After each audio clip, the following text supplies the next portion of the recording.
ماشاءالله دغه مسجد قبا دی او د مسجد قبا نه دی خوا دی ته وادي یثرب وایي.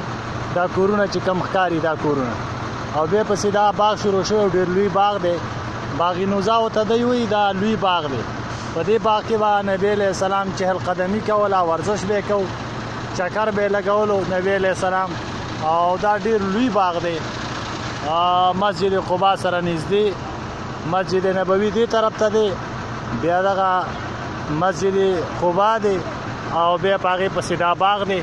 او د دې باغ کجوري دلته روغ مارکیټ دی ځکه چې دا ډېر زیات لوی باغ دی. ایسته ډېر خور شوی دی، ډېر اوږد غټ باغ دی. نو دغلته د خلکو دا رش چې ګورئ دلته روغ مارکیټ دی. د هر قسم کجوره په دې کې میلاویږي. اکثر معتمرین او حاجیان هغه د دې ځای نه خپلو کورونو ته کجورې وړي.